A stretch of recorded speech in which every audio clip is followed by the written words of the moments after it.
All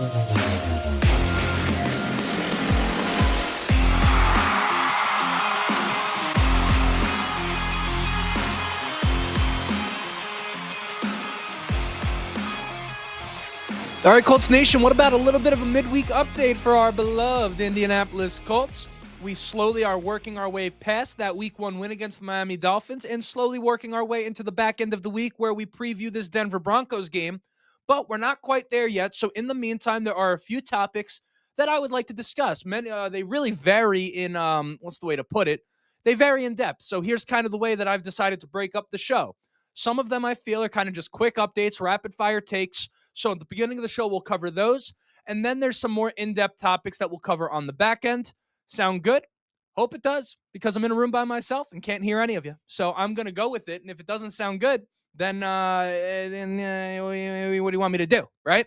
So let's start with one of the biggest pieces of news for the Indianapolis Colts this week. Mooney Ward, in concussion protocol, officially did not practice today in the first day of practice in preparation for this Broncos game. Obviously, that's going to be a very big deal for the Colts if he does not play. All types of reports this offseason through training camp about how different the Colts defense looked with him versus without him. We have not seen that yet in regular season action. And of course, Jalen Jones now down as well with the hamstring injury. So no Mooney Ward and no Jalen Jones, potentially a big deal for the Indianapolis Colts as they go into this week. But we'll kind of see how that progresses as the week goes on. But Mooney Ward, obviously one of the massive upgrades for the Indianapolis Colts this offseason and kind of a large part of why we're so optimistic about this team turning it around. So, of course, a concussion isn't something like a torn ACL, but it is a week-to-week league. And right now, this is something to worry about. Next, a move on the practice squad. Generally wouldn't cover this type of thing, but I do feel like it has kind of a larger implication about something else that is more important to us. Colts dropped Khalil Herbert and swapped him out for a guy by the name of Amir Abdullah, 32 years old, known as a pass catcher route runner out of the backfield, has had some good stops with the Oakland Raiders, the Detroit Lions. He's done some all right things over the course of his career. The reason I feel the need to cover this is simply because I feel like this represents something that they feel about DJ Giddens from what they saw on Sunday, specifically the fact that they feel comfortable in the case that JT were to get hurt, rolling with DJ Giddens maybe entirely, right? We don't know exactly what it would look like between him and Tyler Goodson, but Khalil Herbert was a guy in the offseason that was brought in as kind of like a really, really poor man's Jonathan Taylor. He's a guy that's known to be a downhill runner, and again, is someone that would have been able, in the case of a Jonathan Taylor injury, to take over some of those carries if need be. But I think the Colts think they saw enough out of DJ Giddens to say, well, all right, in the case that that were to happen, we're cool there, and we can reserve this practice squad for someone that provides us a little bit more versatility. Next up, Matt Gonsalves, first-year right guard for the Indianapolis Colts. Well, second year in the league, first year starting at right guard for us, ranked number 1 in the NFL per PFF, take that as you may. Number 1 in the NFL amongst right guards this week. And then his partner in crime, first-year starting center, Banner Tortellini, number 4 amongst all centers in the NFL this week. Shout out to Colts Report on X for giving me that information. Not personally, of course. I just saw what it was that he tweeted or he X'd. I don't even know what we call that anymore. By the way, follow me on there at Justin RTB Colts. Apparently, to be reputable, you have to be tweeting. So that's what I'm doing. And during the game this week, like in live action, I probably tweeted, 30 some odd times. So kind of a different look at my perspectives than you get here. So it's not like you'll be disappointed if you go there and say, man, I'm just hearing the same exact thing on this platform. You most certainly won't be. But neither here nor there. Really, the reason I bring this up is because obviously it speaks volumes about how the Colts and really Chris Ballard in the scouting department and Tony Sperano Jr. have been able to bring talent in. It is really uncanny the way they've been able to pull that off on the offensive line now for a period of time. You think about guys like Bernard Raymond, third-round pick, now a franchise left tackle. He was a tight end converted to left tackle. Will Fries, a seventh-round pick, and now you lose a guy in Will Fries who goes on to get, a 5-year, $90 million contract, something to that degree. Him and Ryan Kelly, who's one of the great Colts we've seen in the past decade. You lose both of them in one offseason and are immediately able to plug in 2 more guys. You know how hard that is to do? Like, generally, teams lose great players on the offensive line. It takes a second to figure that out. The Colts consistently have been able to kind of just plug and play offensive linemen for the most part. Of course, you need continuity amongst that group, but with an offseason of work, this group comes in and plays absolutely spectacular. I believe ranked number 4 in the league in week 1, again, per PFF as a unit. So, really can't say enough good things about how the Colts have been able to continuously stay amongst kind of the top of the league on the offensive line. Another great example of that. Hope those two continue doing what it is that they did in week 1. Next, a little bit of a fun thing. Not sure if you saw Kylan Granson and Zaire Franklin. A little bit of a beef out here in the public, right? Kylan Granson, for those who did not see it, for those of you who are employed and have a life, right? Just kidding. I saw it too and I have a job, but kidding, right? Jokes. It's jokes, everyone. Zaire Franklin, or Kylan Granson rather, tweeted after the Eagles' Week 1 win that finally, after however many years, got a Week 1 win. Of course, that did not sit well with Zaire Franklin, who is never one to bite his tongue. He was on Jeff Teague's podcast. I believe it's called The 520, if I'm not mistaken, and basically had some choice words. I'm not going to repeat exactly what he said because, well, quite frankly, I'm white. If you're picking up what I'm putting down, not going to say what Zaire Franklin said, but Zaire Franklin ultimately kind of said, "Hey man, like you didn't make any damn plays, like Kylan Granson of all the people to come out here and criticize the Colts for winning, like he was just outperforming the collective, right?" And Zaire Franklin's not wrong, but here's what I will say: I do wish that Zaire Franklin would not partake in this type of thing. I mean, don't get me wrong; it made for a hilarious clip. Zaire Franklin, when he gets going, he gets super riled up. I'm kind of the same way, so like I get the sense of humor. But, obviously after everything that happened with the podcast, not saying he can't speak, but he's just such a better linebacker than Kylan Granson is a tight end that it almost feels to some degree like Zaire Franklin is punching down on this one. So that's personally how I feel about that. Not at all upset with his sentiments, but again, do I wish I wouldn't hear it? Yeah, to some degree, even though I found it funny. Yeah, I would say so. Next up, as per ESPN, after a Week 1 win against the Miami Dolphins, the Colts' playoff chances have gone from 34% up to 60%. Fantastic. In the words of the great Lloyd Christmas from Dumb and Dumber, so you're telling me there's a chance. That's right, Colts Nation. How about it? The Colts, at least after 1 week, right? If 50% is a pick 'em, 60% would be probable. You're probably going to make the playoffs. Is that true? I don't know, but it's nice to see. And then finally, before we get into really the more in-depth stuff, kind of a little sneak preview because we're going to be talking about the defense. The Colts were one of 5 teams in the entire NFL to use all forms of base coverage in week 1. Shout out to Noah Compton for providing that information to me. Again, I would like to do the same disclaimer. He didn't message me, all right? Like I just saw it. I saw him tweet it, right? That's good stuff. We went from Gus Bradley, right? Obviously. I mean, we went from Gus Bradley with the criticism being he does the same thing all the time. He's predictable. And then we went from that to now Lou Anarumo, Lou Gabagoo, hitting the Dolphins with the fucking Sunday sauce straight out of Staten Island. I mean, I don't hate that at all.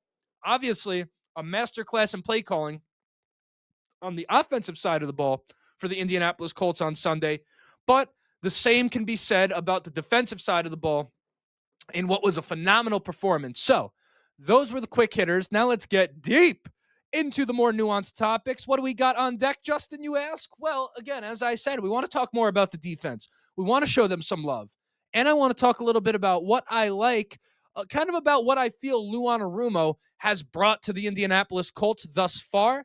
And then we're going to talk a little bit more about the man of the hour, Dimebag Danny, wheeling and dealing out there on Sunday. Of course, we've been so positive about his performance, which for me, of course, has been incredibly validating because I've always kind of been a truther for his talent, quite frankly. Of course, the results have not backed me up to this point in his career, but I'm out here in New York. I'm surrounded by Giants fans, Jets fans. I've watched quite a bit of Daniel Jones in kind of my football observance, if you will. And again, obviously, I've said a bunch of good things about Daniel Jones, but for the sake of being objective, I would also like to today talk a little bit about some of the bad that I've seen from him in the past, particularly because we didn't see it in week 1. And again, we're all very, very excited, but I want to make sure you're kind of aware of some of what those things are. One, so you kind of have an idea of what to expect, because chances are, Daniel Jones played quarterback on Sunday as good as you can possibly play quarterback. So with that, I just want to make sure you're not caught off guard when you see some of this stuff potentially moving forward. We don't know if it's going to be the case, but want to bring it to your attention. And then, really, secondly, in that, I want to kind of, once I tell you it, it's going to kind of be, it's going to create more of a clear picture as to why the Colts were able to be so successful with him this week, and kind of paint the picture of how the Colts can continue to be successful with Daniel Jones. But before we get into all that, you know what it is? I got to introduce myself. My name is Justin. This right here is the Riding the Bench Colts podcast. As always, ask anyone watching and enjoying the show, go ahead, shoot a like. It's going to help me get out to as many Colts fans as humanly possible. Of course, subscribe if you want to be a part of the journey. We're on our way to 4,000 subscribers over here on the YouTube channel. We're getting pretty close, not for anything. I mean, the growth in week one, not too bad. If the Colts keep playing well, we might be there real quick. Hell, we might have to up the goal to 5,000 at some point. But if you keep coming back to join the show, perhaps it's your first day here and you're enjoying what you're hearing, hit that subscribe button. Never miss an episode. Again, of course, audio listeners, what do I always say? How many stars do you got to leave? 5 stars, 5 stars, 5 stars reviews. Can you dig that, sucker?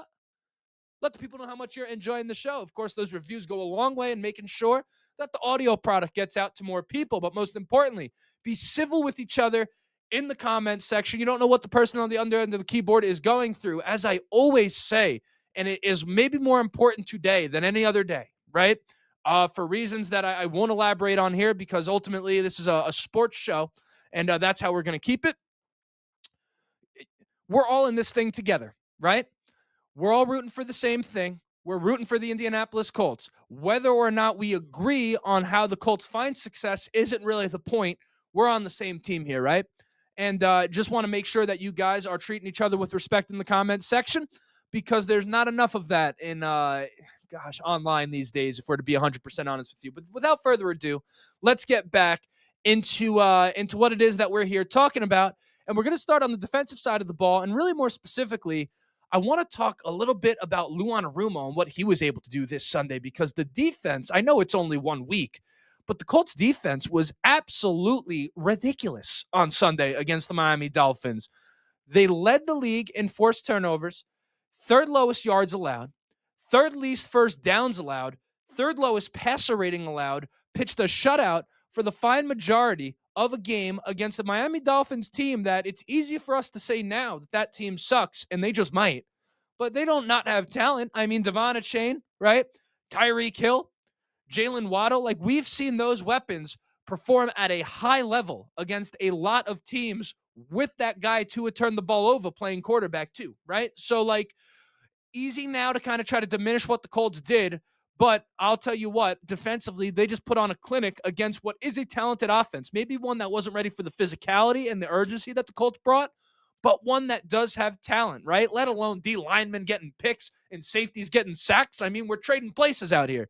It was absolute masterclass from the Indianapolis Colts on defense. And really, here's kind of what I like about Lou Anarumo up to this point, right? This is the first time we've seen Shane Steichen in charge of a hire on the defensive side of the ball. And kind of one of the things that stuck out to me immediately when they hired Lou Anarumo was the fact that him and Shane Steichen, in terms of their philosophy on calling plays and designing their system, they do kind of the same thing on their respective side of the ball, in the sense that they have place a heavy emphasis on the week-to-week game plan, right? Not just about their system, but about tailoring what it is that they do to the strengths of the talent that they have.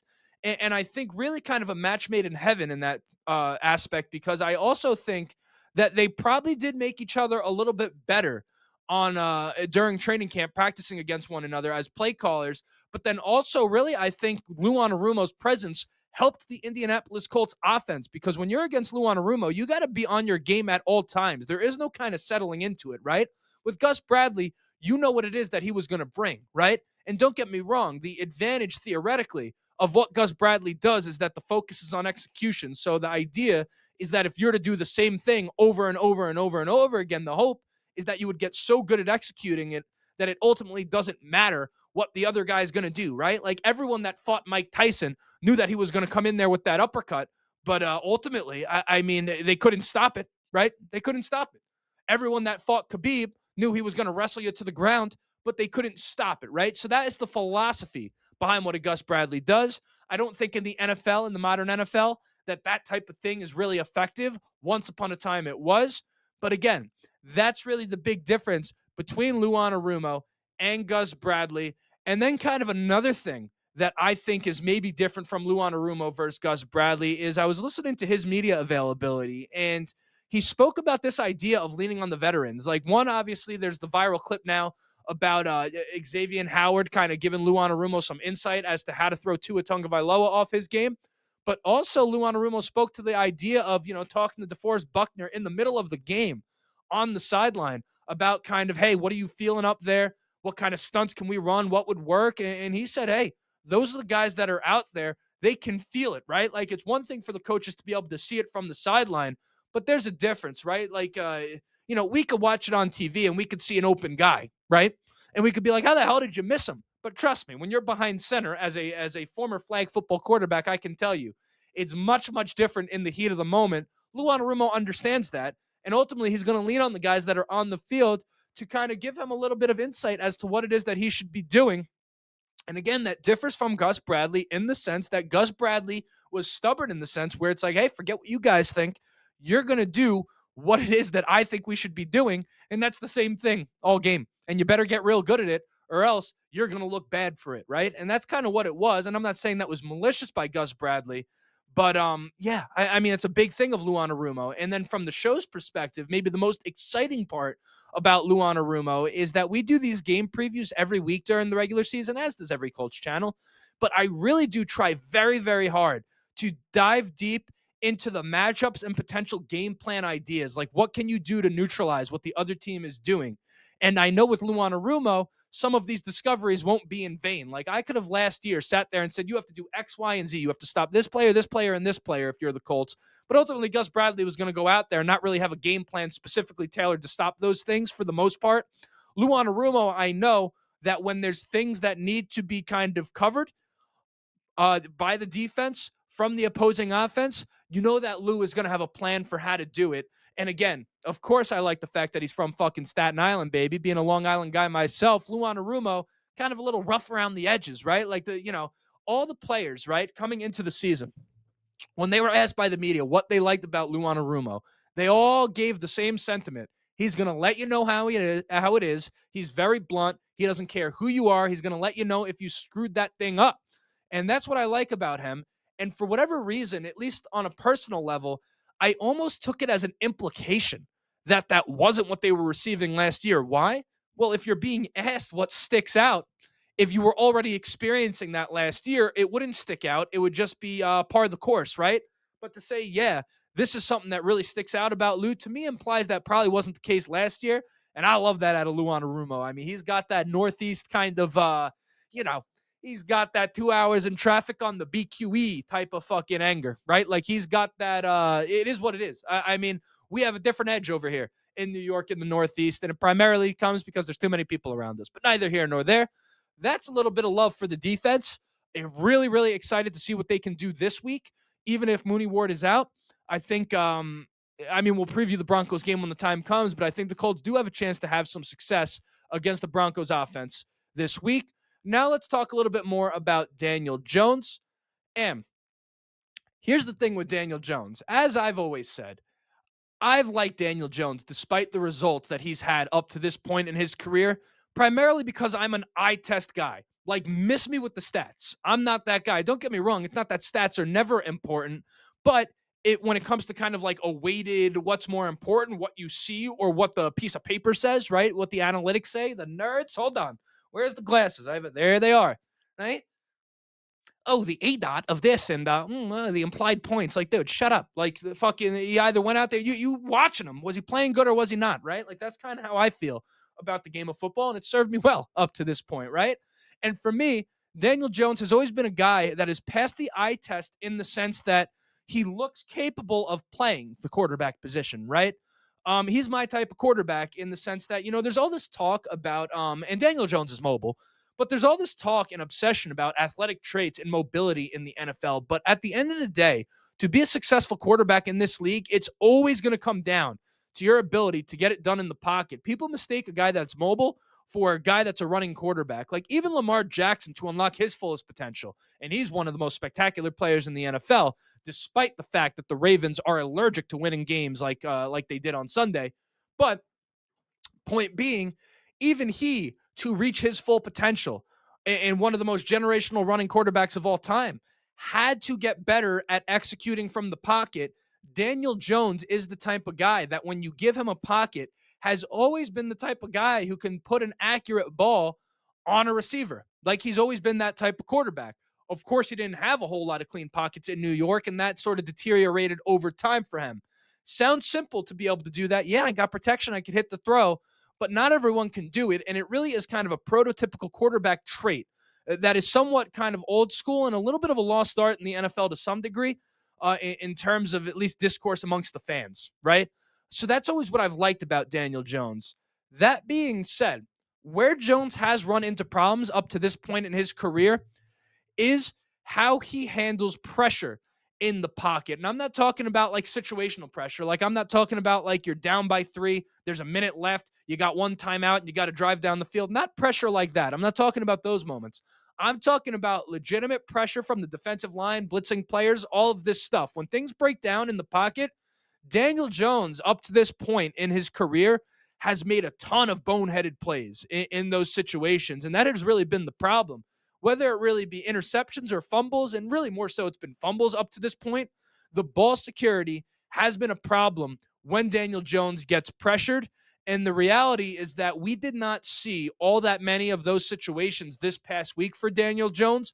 The pocket was clean, and because of that, he did what Daniel Jones does with a clean pocket, which is wheel and deal, dime bag Danny. That's what we call him, right? That's what I call him, at least. That's what I'm going to call him from now on, most likely. At least that's how I feel right now. But the Colts need to make sure that that continues to be the case, at least for the time being. And there's no indication that that would not be the case kind of collectively over the course of the season. That's going to be something we have to monitor and look at. And yeah, I mean, that is what it is with Daniel Jones. I suppose the one thing, if you're to look at it half full, right, is that you do wonder, and I don't have the answer to this. This is speculation. You wonder if it's really that Daniel Jones is so bad under pressure, or if instead he was somewhat, I don't know what you would call it, punch drunk, had a little bit of PTSD, was just under such consistent pressure in New York. Again, not talking about scrutiny pressure, talking about pressure from guys that are about to take your head off, right? That type of pressure. It was maybe so consistent in New York, and that and kind of the need to kind of prove himself always, because he was always getting scrutinized, where he felt like he had to make a play. You just wonder if kind of those two things married together and perhaps made him make some more hasty decisions than maybe he will make for the Indianapolis Colts. Like you wonder if it's a problem handling pressure from the pocket, or if it's kind of more of a he just had far too much of it too consistently to be able to get into a groove. That's going to be something we learn as the season goes on. You do wonder if those situations become less frequent, if he becomes a little bit less skittish when they happen. Again, that's what we're going to find out. That's why we watch the games. But I don't know about you. I feel pretty good about what it is that he can bring to this team, particularly with all the talent that they have. So that's kind of some of what I wanted to talk about today, to hold you over essentially until the game preview for the Denver Broncos. I'll see you probably on Friday or Saturday for that. We'll see. It kind of just depends. I tend to kind of like to do those late because you get you really make sure that you kind of know who's going to play and know who's not going to play. And yeah, that's when I'll see you. But until next time, my name is Justin. This right here was the Riding the Bench Colts podcast. Like, subscribe if you have not yet. And as always, go Colts.